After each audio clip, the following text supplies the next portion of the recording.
Ambedkar constitution की जो committee थी, ड्राफ्टिंग कमेटी, उसके चेयरमैन थे।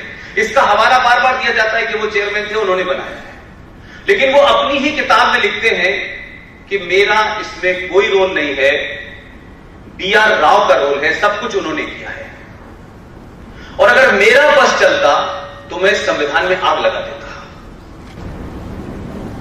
यह बात अलग है कि इस देश में आजादी के बारे में जो कुछ बताया जाता है 90% झूठ है। मुझे तो इस बात का ताज्जुब होता है कि हमारे संसद में बैठने वाले तमाम सारे मेंबर ऑफ पार्लियामेंट कम से कम वो सत्ता के इतने नजदीक जरूर होते हैं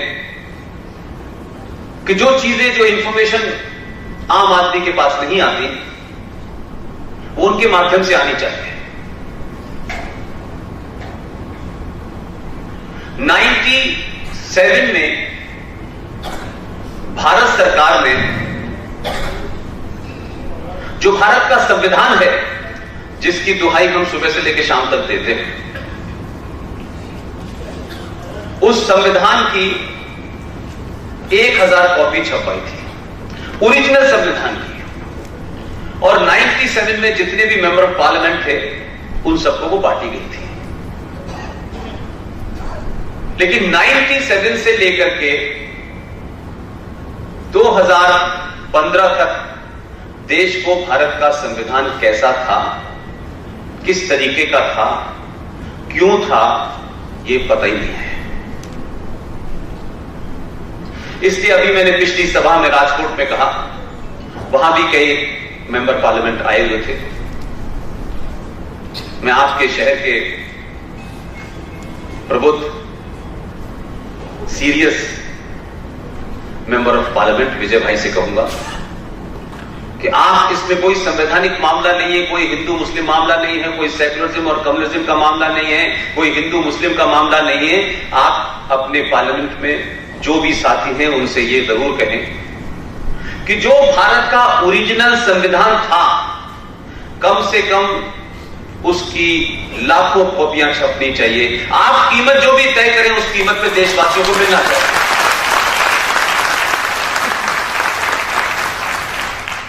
मेरा भाव सिर्फ इतना ही है, हमको भी पता चलना चाहिए, आम आदमी को भी पता चलना चाहिए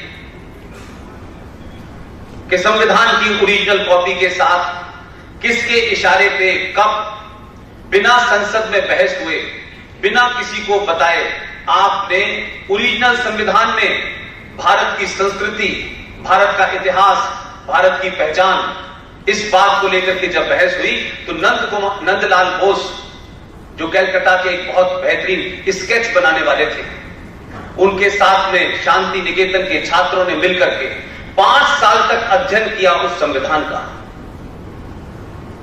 और उस संविधान में भारत की संस्कृति क्या है, भारत के हीरो कौन है, भारत की सभ्यता क्या है, भारत का आदर्श कौन है, इसको 5 साल के बाद उस संविधान के अंदर जो कुछ लिखा हुआ था, जैसे ये लिखा हुआ है, अब कहा तो उसमें ये भी जाता है कि ये बाद में आया, और अब जैसे ये है,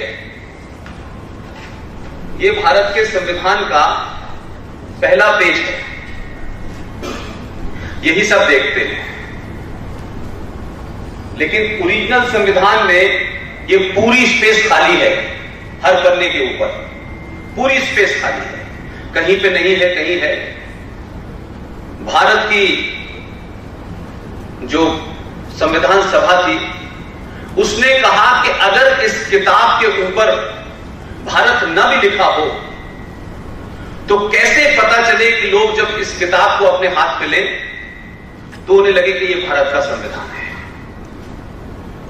तो 5 साल के बाद यह तय हुआ कि इन खाली जगहों के ऊपर कुछ ऐसे चित्र लगाए जाएं, ऐसे चित्र लाए जाएं जिससे भारत की पहचान, भारत की सभ्यता, संस्कृति, लोग जो उस जमाने के हीरो थे, उन सब की तस्वीरें होनी चाहिए। कुल मिलाकर के शॉर्ट में कहना चाहता हूं, कोई 30 तस्वीरों को अप्रूव किया गया। और जो कॉपी छपी उसके पहले पन्ने के ऊपर भगवान राम, सीता जी और हनुमान की तस्वीर थी। उसमें श्री कृष्ण की तस्वीर है, उसमें शिवाजी की तस्वीर है। ऐसे कुल मिलाकर 30 या 22 योद्धाओं की तस्वीरें हैं।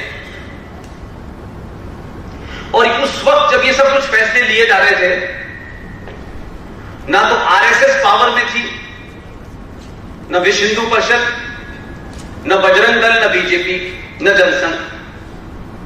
उस सभा में वही लोग थे जिन्होंने संविधान लिखा था, उन्हीं ने अप्रूव किया था, उन सबके साइन हो रहे हैं उस पर। तो ये एक संविधान बना और फिर किसको ख्याल आया, कब क्या ख्याल आया कि आपने उस संविधान में से सारी तस्वीरें हटा दी। और जब ये किया तो देश को नहीं बताया गया। वैसे संविधान की कस्में खाई जाएंगी और संविधान के बारे में छोटी छोटी बात पे कहा जाएगा संविधान बदलने वाले लोग आ गए। जैसे ही कोई दूसरी विचारधारा का सत्ता के पास पहुंचने वाला होता है, आप कहते हैं ये तो देखिए अंबेडकर के न मानने वाले लोग हैं, ये तो नाथूराम गॉडसे के मानने वाले लोग हैं, ये गांधी के हत्यारे लोग हैं। ये कह के आपको डराया गया ताकि जो कुछ संविधान में हुआ है वो आपको पता न चले। और एक तरफा ट्रैफिक था, एक तरफा कम्युनिकेशन था, लिहाजा आपके पास इंफॉर्मेशन नहीं पहुंचती थी। लेकिन एक दूसरा जघन्य अपराध क्या है, ये ब्रिटेन के संविधान की पहला पेज है। इसमें क्या लिखा है और हमारे संविधान की डेट क्या लिखी हुई है, यह आपको पता चल जाएगा। लिहाजा जो लोग इस देश में पिछले 70 साल से ये झूठ बोल रहे हैं कि भारत 15 अगस्त 1947 को आजाद हुआ था और बापू ने हमें आजादी दिलाई थी, वो इस पन्ने को पढ़ लें जो ब्रिटिश कॉन्स्टिट्यूशन का पहला पन्ना है। आपको पता चलेगा कि आपको आजादी नहीं मिली थी, आपको डोमिनियन स्टेट का दर्जा मिला था। इसमें उसकी डेट भी लिखी हुई है। इस डेट के हिसाब से ये 18 जुलाई 1947 को दे दिया गया था भारत की लंदन की पार्लियामेंट में, और आपके यहां 15 अगस्त का राग अलापा जाता है। और इसी में ऊपर लिखा है, साफ साफ लिखा है नीचे कि ये इंडिया इंडिपेंडेंस इस 1947 है और भारत का संविधान government of India independence act 1935 की फोटो कॉपी है। अजीबोगरीब प्रोविजन है उसके अंदर। अंबेडकर का जिक्र किया जाता है कि अंबेडकर ने उसको बनाया। अंबेडकर की किताब पढ़िए जरा। मुझे लगता है कि उस वक्त के लोग, उन्होंने अंबेडकर के साथ ज्यादा बड़ा जघन्य अपराध किया है। अंबेडकर जैसे शख्स को अपने छोटे छोटे इंटरेस्ट के लिए इस्तेमाल किया और फिर डंप कर दिया। अंबेडकर जो कॉन्स्टिट्यूशन की जो कमेटी थी, ड्राफ्टिंग कमेटी, उसके चेयरमैन थे। इसका हवाला बार बार दिया जाता है कि वो चेयरमैन थे, उन्होंने बनाया है। लेकिन वो अपनी ही किताब में लिखते हैं कि मेरा इसमें कोई रोल नहीं है, BR राव का रोल है, सब कुछ उन्होंने किया है। और अगर मेरा बस चलता तो मैं इस संविधान में आग लगा देता। आज अगर कोई ये बात कह दे तो ऐसे लगेगा जैसे देश में हिंदूवादी ताकतों ने पता नहीं क्या बात कह दी है। और जो अंबेडकर के मानने वाले भी हैं, वो भी मैं मानता हूं उनकी नीयत क्या है, वो करना क्या चाहते हैं, लेकिन उन्होंने भी इस झूठ को जानबूझ के चलाया। इसलिए कोई एक घटना ऐसी नहीं है इसमें जिसको मैं गिनाऊं, क्योंकि एक घटना ने, जो छोटी सी घटना थी, जिसे पूरे देश से 70 साल तक छुपाया गया और बहुत सावधानी के साथ छुपाया गया। सारे राजनीतिक दलों की इस पे मौन चुप्पी थी।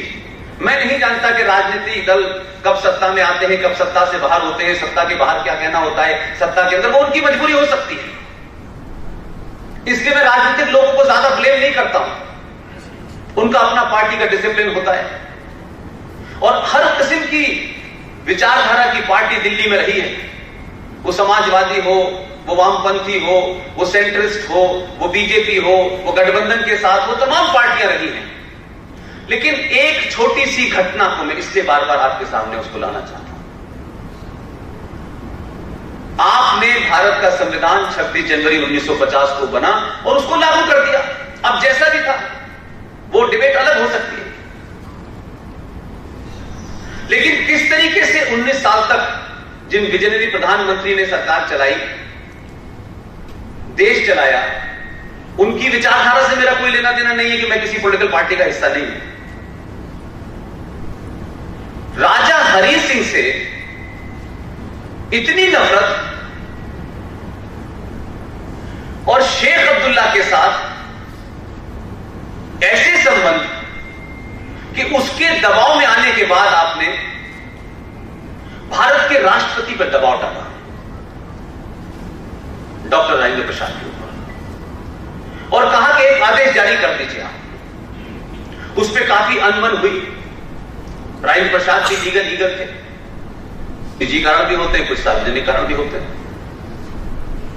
तो आपने 14 मई 1954 को राष्ट्रपति से एक आदेश दिलवाया और उस आदेश को बिना किसी को बताए, बिना उस पर चर्चा हुए, संसद के पटल तक पे नहीं लाया गया और इतनी खामोशी से उसे इंसर्ट कर दिया गया जिसे देश आर्टिकल 35 के नाम से जानता है, जो अभी अभी जम्मू कश्मीर के साथ समाप्त हो गई है। ऐसे कई प्रोविजन इस भारत के संविधान में हैं जिन पे चर्चा होनी चाहिए। ये क्यों बने, कैसे बने, किन कारणों से बने, आर्टिकल 25 से लेके 30 तक क्यों है, आर्टिकल 30A क्यों बना,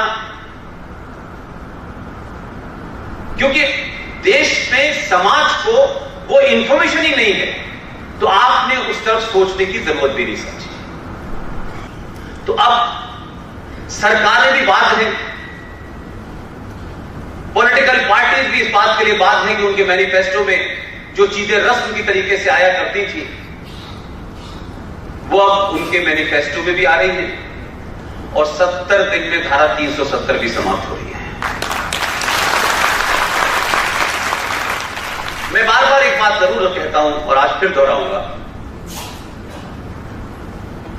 जो लोग, जो समाज ये समझता है कि उसने सरकार बना दी है, अब सरकार का सब काम सरकार का है, हमारा काम कुछ नहीं है। उस समाज में जो 70 साल से आपको राजनीतिक मिल रहे थे, वो वैसे ही मिल रहे थे जैसा आपने चाहा था। लिहाजा जो काम समाज को करना है वो सरकार नहीं कर सकती है। सरकार संवैधानिक पदों पे होती है, उसके सामने कई सारी मजबूरियां होती हैं, वो अपने हिसाब से तय करती है, लेकिन समाज का दबाव जिन विषयों पर बना रहता है, सरकार दबाव में आ जाती है। सरकार आपकी हो, विरोधी की हो, इसकी हो, इस विचारधारा की हो, लेकिन समाज की जागृति और उसका सामूहिक दबाव सरकार को ज्यादा और तेजी से निर्णय लेने पे मजबूर करता है।